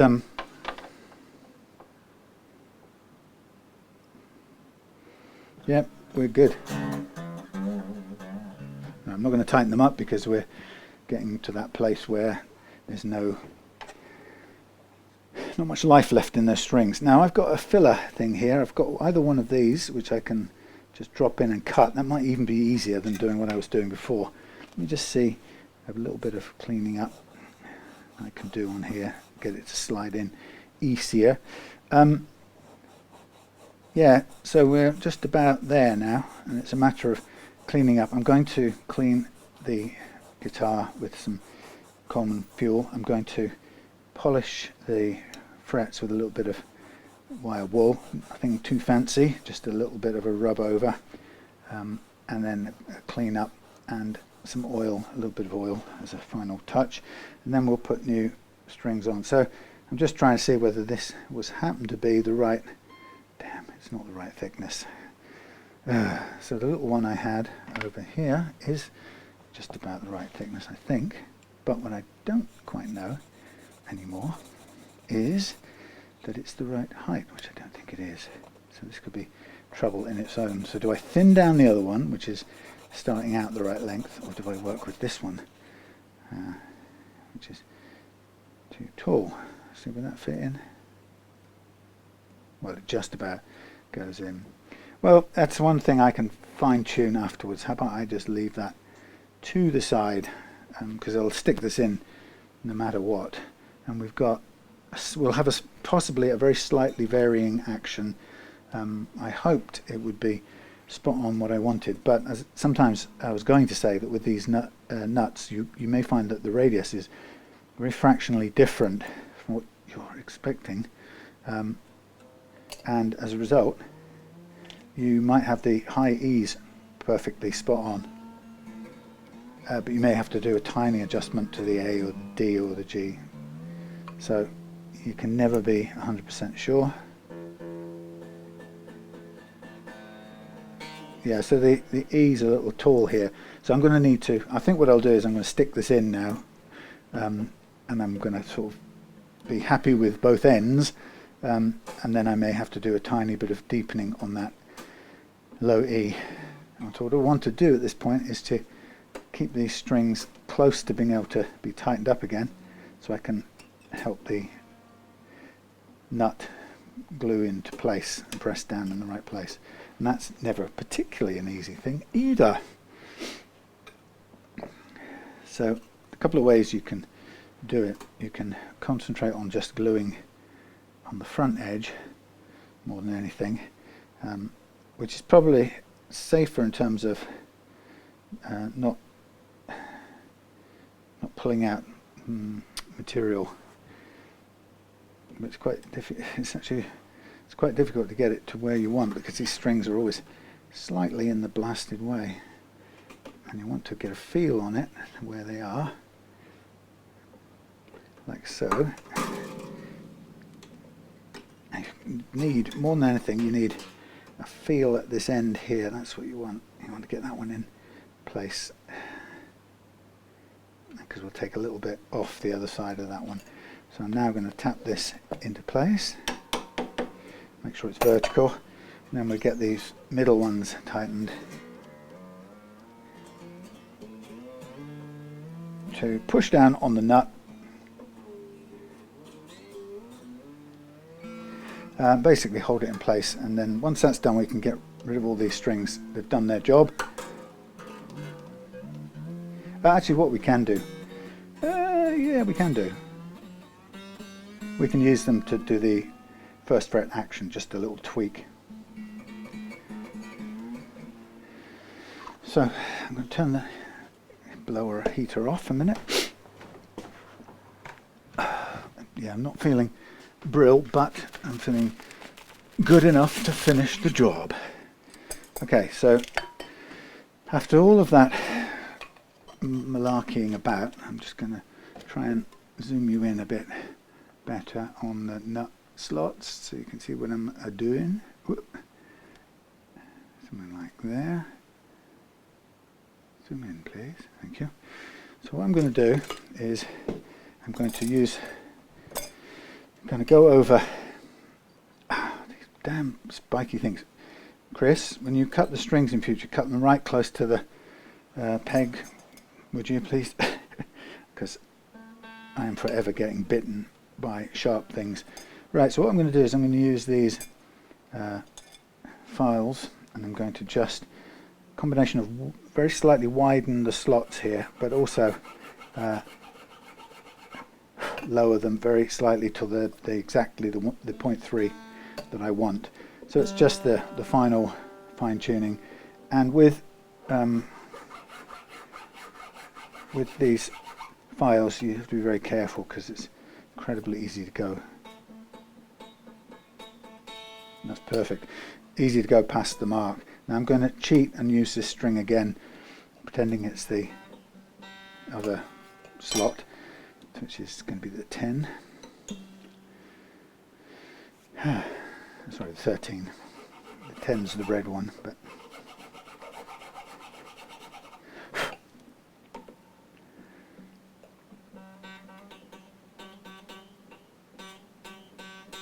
pretty much spot on too.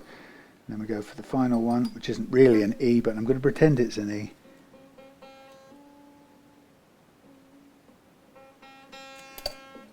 So this one needs a little lowering. So we're on the 10 gauge. So what I tend to do is a little backwards slope cutting first, and then when I've done that, come back up and cut the roll onto the front edge a little bit to get the height sorted. So a little bit of down and back followed by a little bit of front edge, and it is very touch and go, just on the mark. So we got those good, they're good. Right, let's just double check all of these. Very small amounts of adjustment, hardly any in fact. 26, again back first, a little bit backwards, tiny bit on the front edge. That's fine by me.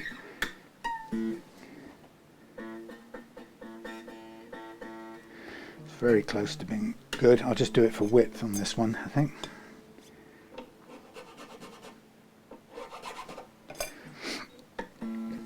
Yep, and now this low E, which will just require that little bit of attention to the depth. Only a tiny bit. So width, backwards, front edge. And that's fine for me. So I'm happy with the basic setup on that. What I'm going to look out for now is the filling the little gap at the back. So we're getting sort of pretty good where we need to be. There's a lot of jumping around, so it seems far more complex than it really is. And we'll chop these strings off now because they've done their service and will not be needed again for anything. Now the phosphor bronze strings, keep an eye as I put them on in a minute to make sure they're not significantly wider gauge, and if they are, we might find them pinging, in which case we'll widen the slots a tiny bit more as we go, but hopefully that won't be necessary.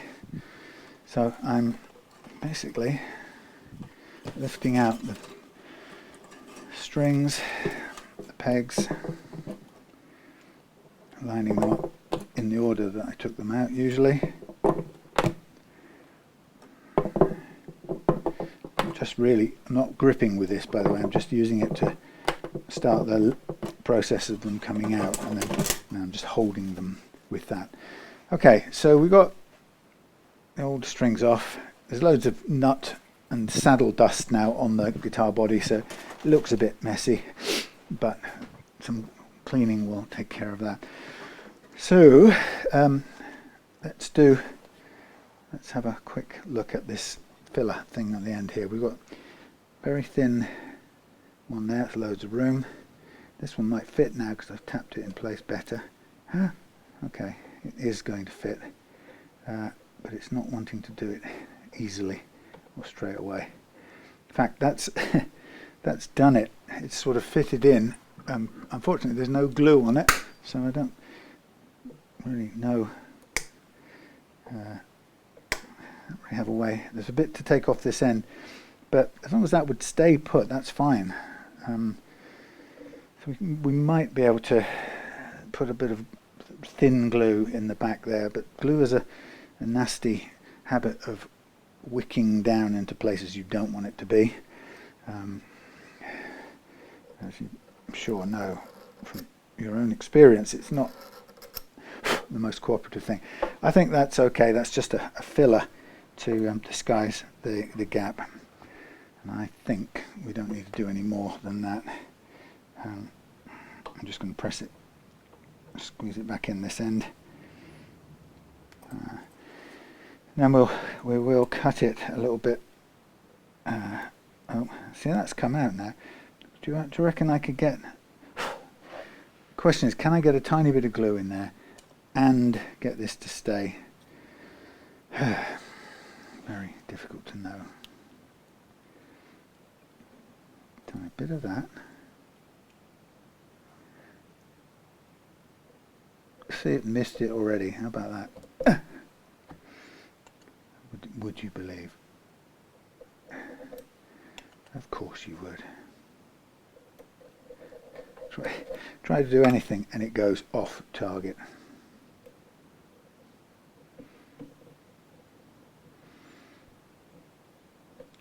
Okay,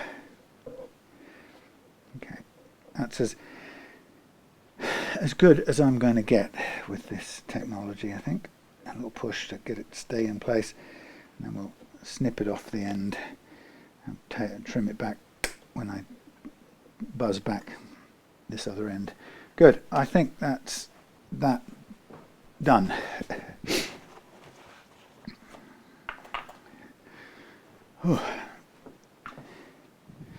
Okay, so we've got our nut in place, a tiny bit overrun on this end, so I'm going to mask it off and do a little bit of spinny Dremel-y thing. I don't know how well you can see at the moment. So I'm just literally going to give myself this padding of frog tape, and it just means I can go up to and including that edge. I'll just scuff the padding, sorry, just scuff the frog tape, and then I know I'm where I want to be. So it's a bit crude. So I go to here, and I probably come in from this side.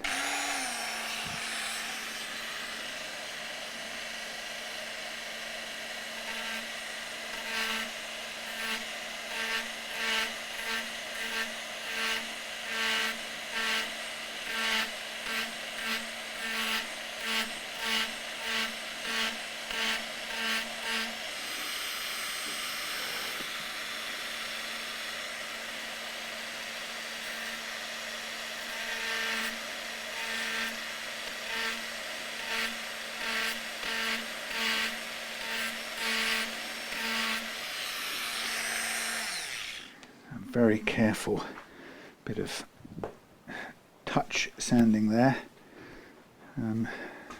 Bizarrely, it's easier to do that than it is to try and do it with a blade. For some reason, the blade will never do it. It'll just yeah, it tends to slip or cut things, so that's fine. Right, so I get a few of these things out of the way. So next step is to wire wool. Give me a bit. Hello, wire wool. Give me some of you. Thank you. Now, you may or may not use, some people, when I see them doing wire wool, they don't use a piece of protector like this. I still tend to, even though it takes a bit longer. But some people wire wool the fretboard as well, and don't seem to mind. But this is a good quick refresh. It's not like a fret level. I'm not addressing any of the groove wear on the frets, but that's because, to be fair, that there's nothing here that's going to interfere with play. There's going to be a little bit of natural wear, but nothing that's going to cause any problems at all. So it's really cosmetic at this stage, so I wouldn't really be trading out fret life for just a very small cosmetic improvement. So just walking my way up here, giving the frets that little bit of fresh new lease of life. Since it's only a few minutes, it takes a couple of minutes, and we might as well. And then once that's done, I will dust and clean everything off with the Coleman's fluid, and then it'll be time to oil the board lightly, because it's not a very absorbent looking type of board. I don't know on this, it might be ebony, but it might equally be some clever, what do they call it, rich light or something, whatever their techno wood is. Given this is, we've now discovered that this is a 72 part ply neck, in other words a laminate, for good reason. Beautifully made laminate, really, when you think about it. Perfectly strong.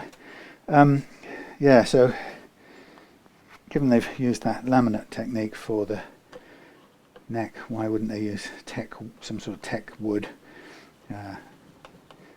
for the fingerboard? Absolutely no good reason not to.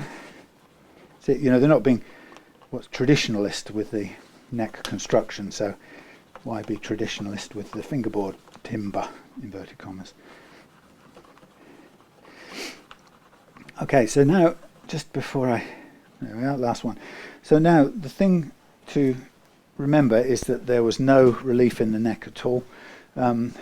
It doesn't technically have to be any. What there can't be is it can't be a back bow, otherwise the guitar, the notes will choke somewhere in the middle part of the neck without even trying to bend notes or anything.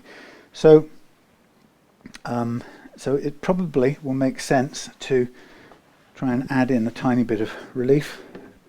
Now, what I don't know on this one is what the gauge of the hex key is. Let's have just a feel. Being an American-made thing, you suspect it might be lining up for an American Imperial Space Troopers type of thing. I've got an Imperial, a Martin truss rod. Could you believe it? Huh. Right, let's give it a tiny little slacken off. Not much, but let's hold that out there in case once the strings are on we need to give it another go. So I'm going to do a bit of mucky cleaning off here. See how grimy it is or isn't. Sometimes you might go with warm, very, very lightly soaped water. Warm water on its own and loosen this grime, toothbrush, or with a tiny bit of fairy liquid, as we call it over here in the UK. Other brands, of course, are available, but for some reason the fairy liquid brand succeeded in their 1960s marketing, and so the kids of the 60s like me all call it fairy liquid and still buy fairy liquid because of that. And also maybe because of a fond memory of Nanette Newman or someone like that, doing an advert where she's running a garden party, which is probably around 1977 when the Queen had her Silver Jubilee, celebrating how many years on the throne. And of course garden parties were all the sort of height of flavour of the month or flavour of the year, because that's what all villages and communities were lining up to have, this lovely garden party get together. I actually do remember going to one for the Queen's Jubilee. I don't think I was much of a staunch royalist then or now, but I do, I kind of like the historical significance. I don't think hereditary power and wealth is a very good thing at all. Dynastic wealth and all of that stuff. It's just not. It doesn't seem to me a basis for a very fair, equitable society. But hey. But I like the historic, the connection to history. Be nice if they sort of kind of came from that place more than, from the place of still hanging on to all this land and privilege. Not that, the funny part, not that anyone I wouldn't, and not anyone I know, I think, would ever dream of wanting to be in their shoes. It must be an absolute nightmare of a commitment, complete lack of privacy, owned basically, whether you like it or not. It doesn't matter how many foreign holidays you can have, you're still owned by the state, not the state, the country in a way. You don't really have any independent personal choices that amount to much. So no, I wouldn't want to change places with them. And from that perspective, the fact that they hang on and do any of their chores, if you like, is, I have a lot of respect for those that do, execute those duties. And some of them do really, a lot of them actually do really an amazing amount of self-sacrifice tied up in, their existence. But I think it's a very anachronistic model. Okay, so I'm going to put on a little bit of oil. And say how much it needs or not is another matter. So I'll probably wipe most of it off, but it's all looking good. So just to recap, my kind of initial assessment of the guitar was, yes, there's lots of scope for adjusting the neck action, the last fret action on this guitar, but caution, there is a bent over, leaning, incorrect saddle for the strings fitted. But let's change the saddle change the strings. Not change the saddle, get a new saddle which is thick enough, and use acoustic strings this time around instead of the steel electric guitar ones. And sometimes people, not in this case I don't think, but sometimes people put on electric guitar strings because where there's a magnetic pickup, so for example the Epiphone J200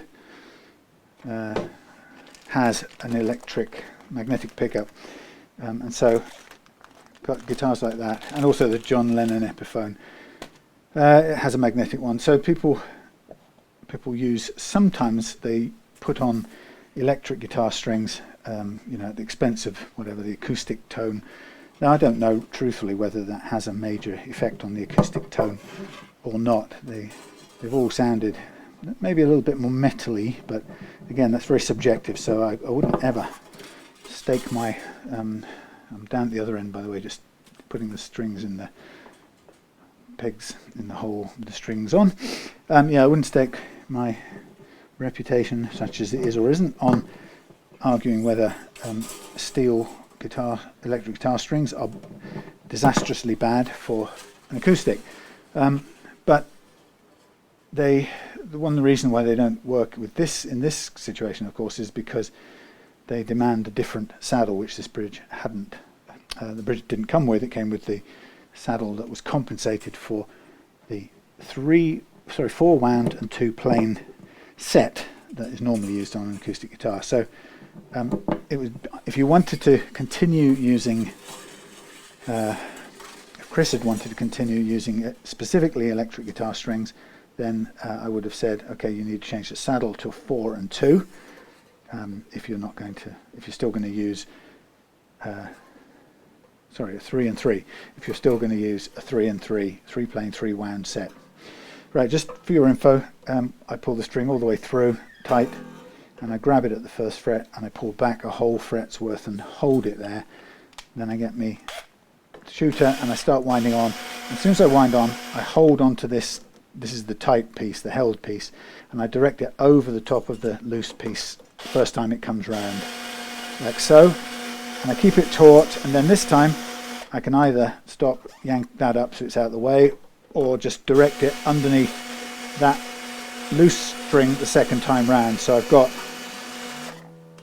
two loops and a bit sticking up, and it's on. And I do the same with the G and the others.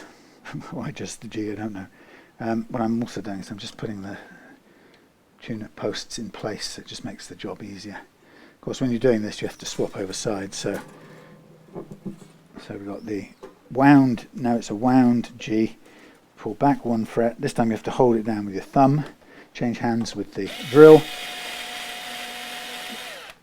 Now you hold it down only so far as the other one can go underneath, like that. Now I grip it tight, because I've now successfully directed it over the top of the loose one.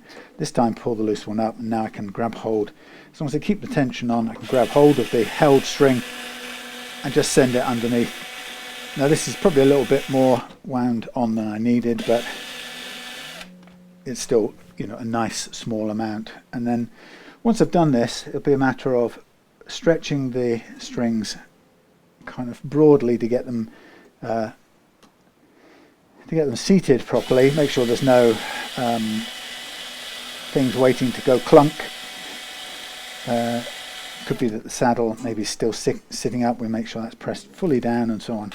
And then once I've trimmed the strings and I'm sure they're all seated properly, then it's a matter of basically tightening them up, tuning them up, stretching them, tuning them up again, and keep on doing that, stretching and retuning until there's very little or no detuning each time I deliberately pull the strings to stretch them. And once you're at that place, then your tuning is going to be pretty much stable, and that is a massive bonus. So one of the things that I always like to explain in grisly detail is your tuning stability on any guitar, electric or acoustic like this, comes down to two primary things. The first one is the state of your nut, what it's made of, the fact that the slots have to be cut to the right width, so they're not gripping the strings, there's no undue friction and so on. So getting the right material and the right slots and getting them to the cut so they give the correct first fret action, that's 50% of your tuning stability. The other 50% is what I was just talking about, and that is the stretching process. And if you do these two things, which is why I always do tusk nut, I always, once fitted, then I always stretch the strings. If you do those two things, this guitar will be almost in tune every single time you pick it up out of the box, and it will stay in tune, and it will, more importantly, it'll go into tune. If you have to make the tiniest adjustment, it'll go perfectly into tune really quickly. You'll never have a feeling of fighting it. And also, because the first fret action will be a good or low height, you won't get any detuning or notes going sharp when you play you play chords, open chords, using notes around close to the nut. That's really common. That's what got me started in all of this in the first place, was a guitar that had a first fret action that was slightly too high, and I didn't know it at the time, didn't know anything about it, and when I finally found out that little secret, I put it right, but it paid me back a millionfold, because it's sort of got me into doing Reloved Guitars. So my first thing to do is to get a pull and make sure the pegs are all nicely in place. So pull to sort of settle everything in, and it'll slack everything off quite substantially, because there's always a bit of loose. Now these are 1047s because Chris wanted these to be nice and light. Now the first thing we do now, or for the first time now, I'm going to tune up to pitch.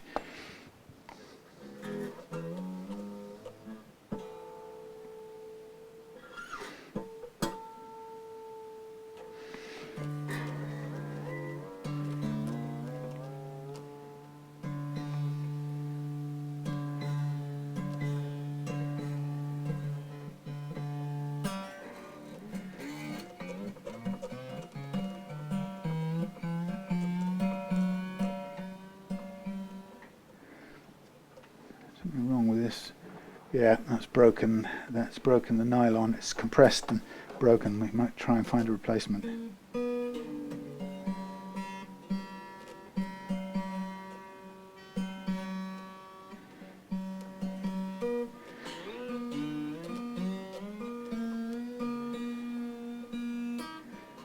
Now, where did I see another one that had gone?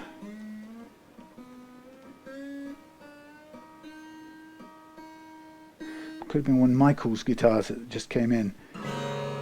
Okay, so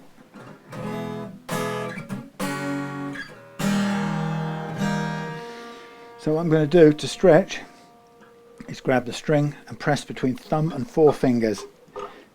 And so you're putting all the pressure on really is there, not these either of these end places. So just stretching between thumb and four fingers, and this will push out the kind of stretch that's still available in this string. If you want guitar to stay in tune and play in tune, your ability for the guitar to do that really does depend on your time you commit to doing this right now. And occasionally, if you've got very thin strings, you can break a string in this process. And again, it's just one of those things. It'll break because there's a weakness in it, and it was going to break anyway at some point. But if you stretch it out deliberately, you can find that it may break early on.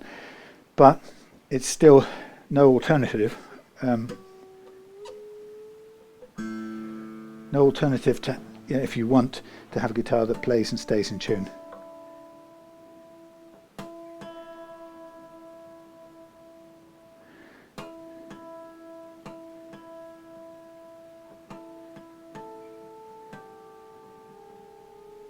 See how much out of tune that bit of stretching made it. And there's a ping there.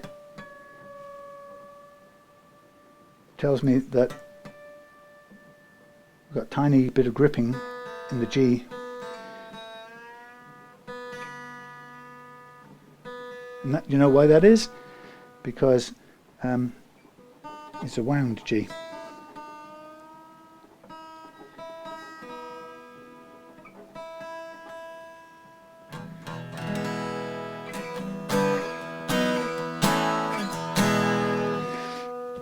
So we'll just bring out the G, ready, because we need a tiny bit of stretch, width adjustment on that. So again, we go back to the strings and we do that again.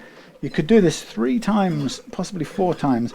The wound strings are going to hold on to the most slack.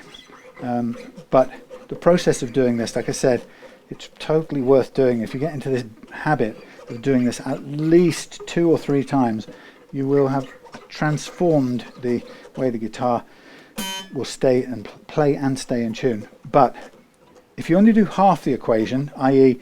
you don't bother changing the nut and you've still got a grippy plastic nut with the slots cut wrong and whatever, you can get all the slack out and it will still be going out of tune. Much less detuned.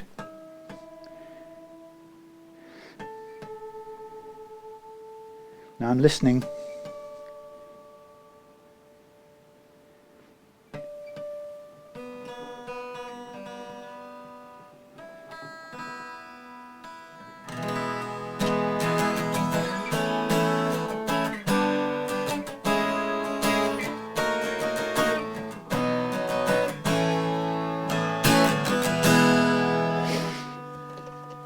Lovely.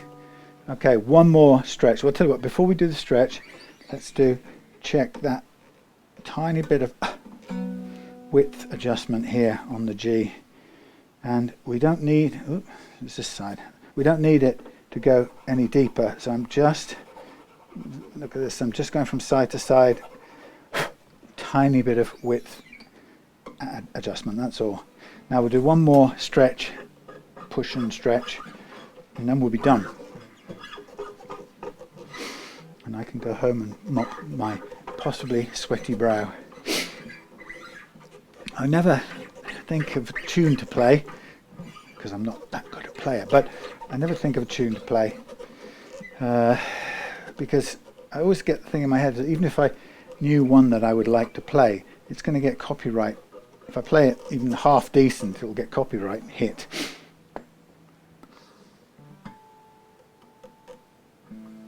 Pretty much in tune, that one. So as soon as it's nearly in tune,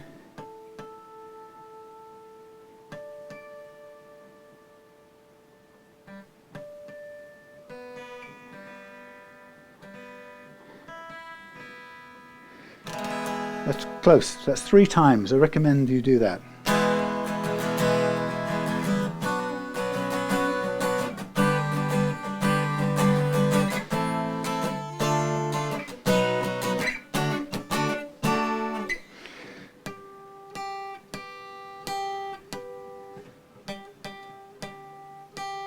Pretty good. That was way high first time.